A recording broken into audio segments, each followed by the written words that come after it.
झेल रहे हैं दर्द कि हमारा बेटा पढ़ रहा है, कहता है कल नौकरी मिल जाएगी, परसों मिल जाएगी और उनको नहीं मिल रहा है। बार-बार तिथि पर तिथि, तिथि पर तिथि।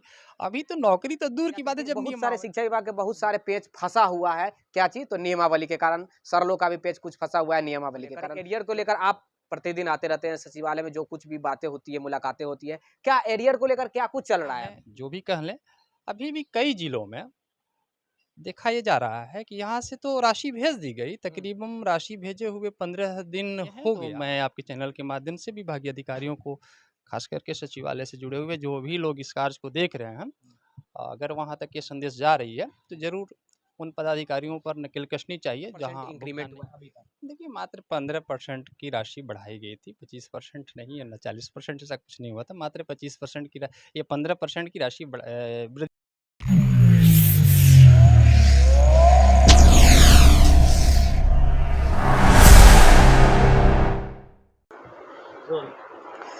अभी हम सचिवालय में मौजूद हैं। हमारे जस्ट लेफ्ट साइड में पिंटू कुमार सिंह, जो स्नातक ग्रेड के शिक्षक अध्यक्ष हैं, वो मौजूद हैं।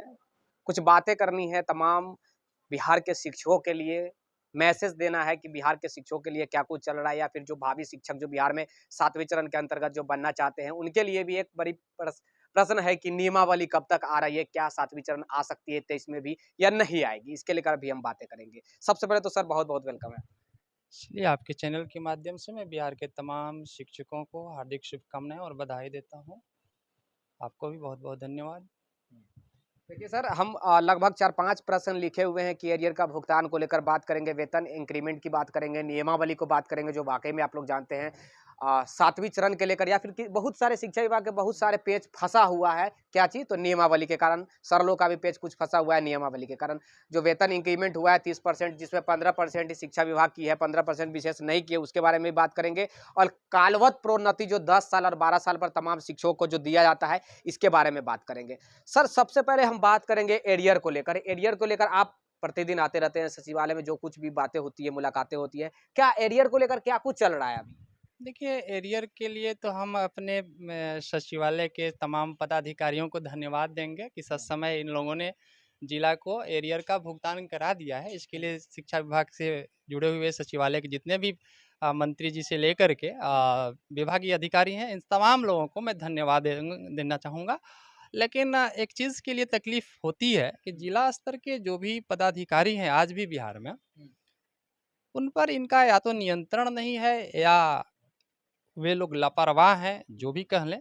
अभी भी कई जिलों में देखा ये जा रहा है कि यहाँ से तो राशि भेज दी गई, तकरीबन राशि भेजे हुए 15 दिन हो गया और अभी तक कई जिला में अगर भुगतान नहीं हुआ है, तो कहीं न कहीं विभागीय अधिकारियों की लापरवाही यहाँ परिलक्षित हो रही है, जो कि ऐसा नहीं होना चाहिए था। होली का त्योहार था, हर हाल में भुगतान कर देना चाहिए था। लेकिन बहुत सारे जिलों में भुगतान 15% भी हो गया और कुछ ऐसे भी जिले में हैं जहां पर अन्य भी तरह के बकाये मद का भुगतान हुआ है और कुछ ऐसे भी जिले पाए गए हैं जहां एनआईओएस के मैटर को लेकर के पूरे जिले का एरिया रोक दिया गया है। यह भी एक गंभीर समस्या है। एक के लेकर के सारे लोगों का रोक देना या एनआईओएस वाले भी मैटर में कुछ भी नहीं है, उसको एक कह सकते हैं डेट को लेकर के थोड़ा सा विवाद है, उस पर समझने की आवश्यकता है। और विभाग स्पष्ट रूप से निर्देशित किया है कि वह जो है प्रिंटिंग डेट है उसको प्रशिक्षण तिथि नहीं मानी जा सकती है। और कोर्ट का भी, हाई कोर्ट ने एक आदेश में भी पहले एक आदेश पारित किया था, उसमें स्पष्ट लिखा था कि विनिमय की तिथि से ग्रेड पे का लाभ दिया जाए। तो इन लोगों का भी तो विनिमय तिथि तो 31 मार्च से पहले ही का है, 31 मार्च ही है। तो विनिमय तिथि जब 31 मार्च है तो एनआईसी की कोई समस्या ही नहीं था और सभी जिला में इसका भुगतान कर देना चाहिए। अगर जो भी नहीं किए हैं तो मैं आपके चैनल के माध्यम से विभागीय अधिकारियों को, खास करके सचिवालय से जुड़े हुए जो भी लोग इस कार्य को देख रहे हैं, अगर वहाँ तक ये संदेश जा रही है तो ज़रूर उन पदाधिकारियों पर नकेल कसनी चाहिए जहाँ भुगतान नहीं किया गया है, तमाम लोगों को ये भुगतान हो जाए तो अच्छी बात है, क्योंकि यहाँ से राशि जारी कर दी गई है तो जिला में भी हो जाना चाहिए। अच्छा, वेतन इंक्रीमेंट के लेकर कहा गया था, जिस समय सुप्रीम कोर्ट में केस चल रही थी, उस समय कहा गया था कि हम 25 से 30% बढ़ाएँगे, केस लड़ने की क्या आवश्यकता है, नीतीश कुमार जी खुद बोले थे। अभी तक आप लोग की सच्चाई क्या है, वो बताइए, ज़मीनी हकीकत क्या है? वो कागज़ी हकीकत मत बतलाइएगा सर, ज़मीनी हकीकत बतलाइए कि कितना परसेंट वाक़ई में पूरे बिहार के शिक्षकों के लिए फ़ायदा हुआ है, कितना परसेंट इंक्रीमेंट हुआ है अभी तक? देखिए, मात्र 15% की राशि बढ़ाई गई थी, 25% नहीं या ना 40% ऐसा कुछ नहीं हुआ था, मात्र 25% की ये 15% की राशि वृद्धि की गई थी, और वह भी अप्रैल 21 से, और उसी का एरिया रह गया था, जो कि जिला को इस बार भेजा गया है काफ़ी मशक्क़त के बाद। तो राशि सभी लोगों को भुगतान कर देना चाहिए, और इसके अलावा बहुत सारे अन्य मद की राशि बकाया बाकी है, डीपीई का है, डीएलएड का है, 7वें अंतर वेतन की राशि कई शिक्षकों का है ना, एनआईओएस से जो प्रशिक्षण प्राप्त किए उनकी राशि है, और काफ़ी कई लोग जो कोरोना काल में या उसके पूर्व में जो शिक्षक मृत हैं, उनके आश्रित का अनुकंपा का लाभ नहीं मिल पाया है। तो इस तरह के बहुत सारी मद की अलग-अलग राशि बकाया है, वो तमाम राशि जिला को प्राप्त हो गई है, और जिला शिक्षा कार्यालय से जुड़े हुए जो भी कर्मचारी अधिकारी हैं, उन लोगों को चाहिए कि अविलंब इस राशि को शिक्षकों के खाते में स्थानांतरित कर दें। ये नियमावली को लेकर आप भी जानते हैं कि काफ़ी लंबे समय से बिहार में नियमावली का पेच फँसा हुआ है। क्या लग रहा है कि ये 2023 में भी नियमावली आ जाएगी? बहुत सारी ऐसी आप लोग भी की भी सुविधाएँ हैं, वो नियमावली के कारण डिले चल रही है। शिक्षकों की बहाली नहीं हो रही है नियमावली के कारण। तो क्या लग रहा है सर कि 23, क्योंकि आप मिलते रहते हैं, चाहे सेक्रेटरी हो, डायरेक्टर हो या फिर एजुकेशन मिनिस्टर हो, क्या होता है सर? क्या लग रहा है 23 में भी आ जाएगी? आपको क्या लग रहा है? देखिए, मैं आपको पहले भी एक बार बताया था, हुँ, और आज भी मैं ये कहना चाह रहा हूँ कि जो भी चीज़ें आप घोषणा करते हैं या कहते हैं, हुँ, उसे अमल में लाएँ, अमल में नहीं तो विश्वास टूट जाता है। लाते जाता है। और हमारे जो युवा पीढ़ी है, जिस पर पूरे राज्य का, देश का भविष्य निर्भर करता है, हुँ, आप कल्पना कर सकते हैं जो लोग बेरोजगार हैं, उसके अंदर कैसा आक्रोश उत्पन्न हो रहा होगा, और कितनी पीड़ा वो झेल रहा होगा। उसके अभिभावक, हम लोग भी अभिभावक हैं, हुँ, तो उन अभिभावकों के मन में भी क्या झेल रहे हैं दर्द, कि हमारा बेटा पढ़ रहा है, कहता है कल नौकरी मिल जाएगी, परसों मिल जाएगी, और उनको नहीं मिल रहा है, बार विज्ञापन से बार मिलते तिथि हैं। पर तिथि, तिथि पर तिथि। अभी तो नौकरी तो दूर की बात है, जब नियमावली ही अस्तित्व में नहीं आई है। जैसे नहीं कहते हैं कि शादी मेरी होने वाली है, तो एक ने कहा कि अरे तुम्हारी तो सास ही जन्म नहीं नहीं ली है, तो शादी कहाँ से होगी। तो यहाँ तो वही स्थिति होगी, ये तो सासे जन्म नहीं ली है, कहने का मतलब है कि अभी नियमावली नहीं आई, तभी नौकरी क्या मिलेगी। क्या मिलेगी? तो सबसे पहले नियमावली जो है वो हुँ, अविलंब जारी कर देना चाहिए, और इसके चलते कई लोग जो सेवा में हैं, हुँ, उनको परेशानी है, जो नहीं है उनको भी परेशानी है। सेवा में है उनके लिए क्या परेशानी है, हुँ, तो सेवा में जो है उनके लिए परेशानी। अभी 2-4 दिन पहले कई शिक्षक हमसे मिले थे जो सेवानिवृत्त हो गए, यही जनवरी महीने में 30 जनवरी को। अब वो सेवानिवृत्त हो गए, उनको तो कुछ नहीं मिला। कुछ नहीं अब मिला। मान लेते हैं नई नियमावली में 240 दिन के लिए अर्जित अवकाश की सुविधाएं दी गई है, आ रही है, और हम लोग मंत्री जी से बात किए थे, माननीय मंत्री जी ने इसको स्वीकार किया था। हुँ, तो एक अच्छा कदम है, मैं इसके लिए भी मंत्री जी को भी धन्यवाद देता हूँ। तो 240 दिन के लिए मान लीजिए अर्जित अवकाश की सुविधा अगर ये पहले आ गई रहती, तो उन जो जनवरी में सेवानिवृत्त हुए उनको भी इसका लाभ मिल जाता। लेकिन वे लोग इस लाभ से पूरी तरह वंचित हो गए। हुँ, इसी तरह से कालबद्ध जो प्रोन्नति की आप बात कर रहे थे, तो नया वाला में एसीपी की बात की गई है, 10 साल, 20 साल, 30 साल पे। तो 10 साल की जिनकी सेवा अवधि पूरी हुई, उनको एक ग्रेड पे का लाभ मिल जाता। वही वह भी वही नहीं कालवा लाग प्रोन्नति वाला चीज़ हाँ, है। वो भी नहीं हो पाया। और पहले की भी नियमावली में एक प्रावधान था, 5 वर्ष पर स्नातक ग्रेड के जो शिक्षक थे, हुँ, उनको प्रधानाध्यापक ग्रेड में प्रोन्नति देना था। हुँ, 8 साल की सेवा के बाद जो बेसिक ग्रेड के शिक्षक थे, उनको स्नातक ग्रेड में प्रोन्नति देने की बात कही गई थी। हुँ, तो ये प्रोन्नति की बात पहले से भी आई है। हुँ, तो वह तो आज तक से विभाग में सामान्य प्रशासन से एक रोक है, जिसकी वजह से बिहार सरकार के किसी भी विभागों में अभी प्रोन्नति पर फिलहाल रोक है। अगर कोई जिला में ऐसा पत्र निर्गत किया गया है तो वो अवैध है। लेकिन विभागीय कहीं-कहीं दबाव में लोग निर्गत किए हैं, लेकिन प्रोन्नति दरअसल कहीं हो नहीं रही है। तो प्रोन्नति पर सामान्य प्रशासन से जब रोक हटेगी तो वह प्रोन्नति दूर होगी, की जाएगी। लेकिन कालावध जो 10 साल, 5 साल पर एसीपी का लाभ मिलता है, वो दिया जा सकता था। नियमावली नहीं आ रही है, इसकी वजह से वो अभी लंबित है।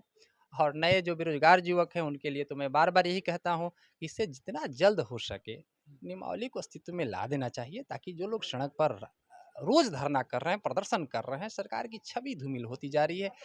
कब तक उनके धैर्य की परीक्षा ले रहे हैं? धैर्य की परीक्षा न लें, इम्तिहान लेने का समय समाप्त हो चुका है। हर चीज़ का एक समय निर्धारित होता है। आप भी एक समय निर्धारित कर दीजिए और उस समय सीमा के अंदर सारे कार्य को संपन्न कराइए। बार-बार होता है। आज कैबिनेट होने वाली है, पूरे बिहार के शिक्षकों के अंदर जैसा लगता है एक उत्सुकता ऐसी आ जाती है कि लगता है कि हाँ, आज हमें मिलने वाली है। कैबिनेट समाप्त होते ही इतने सारे कॉल आने लगते हैं कि लगता है कि अब कुछ हो रहा है। सर क्या हुआ है कैबिनेट में? जब पता चलता है कुछ नहीं तो पूरी तरह वो मायूस हो जाते हैं। तो मेरा कहना है सरकार से आपके चैनल के माध्यम से कि ये इस तरह की स्थिति पैदा ना होने दें, इसे अविलंब लागू कर दें। सारी चीज़ें जब तैयार ही है, वित्त विभाग भी अनुमोदन कर दिया, पहले था विभाग में, विभागीय सारी प्रक्रियाएँ पूर्ण हो चुकी है, अब इसे कैबिनेट में लाना है, ला कर के और मैं समझता हूँ कि आने वाले कैबिनेट में इसको ज़रूर लाया जाएगा। आशा ज़रूर अभी भी हम कायम रखे हुए हैं, आशा अभी हमारी है, बरकरार है और इसे जितना जल्द हो सके सरकार से मैं यही कहना चाहूँगा, जितना जल्द हो सके मतलब उम्मीद इसे 23 में किया जाए। 23 नहीं, ये मार्च में इसको हर हाल में ला दिया जाए। कहीं आप भी फिर से कहीं झूठे ना बन जाए सर। हम झूठे बनेंगे तो विभागीय अधिकारियों पर दबाव बनाएँगे। तो अगर हमारी बात चैनल अध्यक्ष जी से कह रहे हैं कि मार्च तक कहना है कि मार्च में नियमावली आ जाएगी, हमें पूर्ण विश्वास है। आपने सुना। हमारे कैमरामैन जी के जस्ट पीछे देखेंगे तो एजुकेशन मिनिस्टर का ऑफिस है, हमारे पीछे देखेंगे तो सेक्रेटरी साहब का ऑफिस है। सर भी बैठे हुए हैं, इनके पीछे सेक्रेटरी साहब का ऑफिस है। अब देखिए मैं इसलिए ये बता रहा हूँ सचिवालय में सर से मैं इसलिए बातें पूछा हूँ क्योंकि ये कोई ऐसा दिन नहीं है जब ये सचिवालय में हमसे नहीं मिलते हो।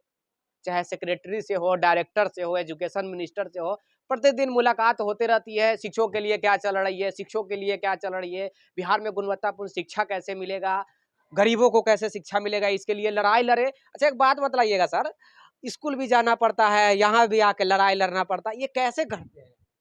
बहुत कठिन कार्य है और इसीलिए हम लोग का समय विद्यालय करने के बाद शाम के समय में जब सचिवालय में गुजरता है, आना पड़ता है, क्योंकि शिक्षकों का दर्द ऐसा है कि नहीं जाइएगा, नहीं देखिएगा तो कोई सुनने वाला, देखने वाला नहीं है। बार-बार आप समझ लीजिए ना कि एक आदमी रोज़ सड़क पर धरना पर बैठा हुआ है लगातार। अभी कई जिलों में लगातार प्रदर्शन चल रहा है एनआईएस के मैटर को लेकर के, एरियर भुगतान के मैटर को लेकर के कई जिलों में। तो क्या किसी को शौक था ये सब काम करने के लिए? कहीं जिला के किसी शिक्षक को ये सब शौक नहीं है। सब लोग चाहता है कि हम विद्यालय में रहें, है ना? अपने घर में रहें। किसको इच्छा है? सचिवालय आने जाने में किसको खर्च नहीं है? हमको खर्च नहीं लगता है, ऐसा थोड़ी है। हमें हमको भी घर में रहते, परिवार के बच्चों के साथ रहते, हमको भी खुशी मिलती, लेकिन समाज के लोगों का फंडिंग नहीं कर रहा है ऐसा करने के लिए। ऐसा भी लोग आजकल बता दे रहे हैं हम लोग के ना तो विपक्ष और ना सत्ता पक्ष इससे कि कोई लेना देना नहीं रहता है। हमारे लिए सभी इक्वल हैं। हम लोग शिक्षक की आवाज़ उठाते हैं, शिक्षक के लिए लड़ते हैं, शिक्षक हैं, शिक्षक के लिए लड़ना, शिक्षक के लिए कार्य करना, ये मेरा रग-रग में है और वही काम मैं करता हूँ। संघर्ष अवश्य करूँगा, जब तक सांस तब तक आस, और इसी संघर्ष और विश्वास के साथ मैं कार्य करते रहता हूँ। और बिहार के तमाम शिक्षकों की तरफ से मुझे जो प्यार, स्नेह और आशीर्वाद मिलता है, इसी से हमें ताकत मिलती है और इसी का प्रतिफल है मैं आज संघर्ष कर रहा हूँ। देख लीजिए ये हमारे बिहार की दुर्भाग्य है सर। ये दुर्भाग्य इसलिए मैं कहूँगा कि शिक्षकों को पढ़ाना है, जाकर 9 बजे 10 बजे से स्कूल में जाइए और शाम तक पढ़ाइए। बाकी जो कोई भी काम है अपना पढ़ाने में या पढ़ने में अपना समय व्यतीत कीजिए। लेकिन ऐसे हैं कि मजबूरी में सचिवालय में आकर कभी सेक्रेटरी, डायरेक्टर तो एजुकेशन मिनिस्टर से मिलने के लिए नंबर में कतार में लगना पड़ता है। ये एक दिन की बात नहीं है, ये रेगुलरली है, प्रत्येक दिन की बात है। हफ्ता में एक दिन तो जरूर हमारी मुलाकात सर से होती रहती है और ये सिचुएशन है हमारी बिहार की। तेजस्वी यादव जी डिप्टी सीएम जो हैं वो बड़े-बड़े दावा करते हैं कि शिक्षा व्यवस्था में, स्वास्थ्य में हम बड़ी उलट-फेर करने जा रहे हैं, शिक्षा व्यवस्था में सुधार करेंगे। क्या सुधार मिलेगा आप देख रहे होंगे। एक नियमावली 2 साल से नहीं आ पा रही है तो सुधार क्या होगा? आगे आप लोग समझदार हैं। सर ने एक बात बताया कि जब सास का ही जन्म नहीं हुआ तो शादी का अपेक्षा करना ये गलत बात है। आपने अभी बताया सर। खैर चलिए कैमरामैन राजेश राज के साथ मैं विक्की गोयल। आप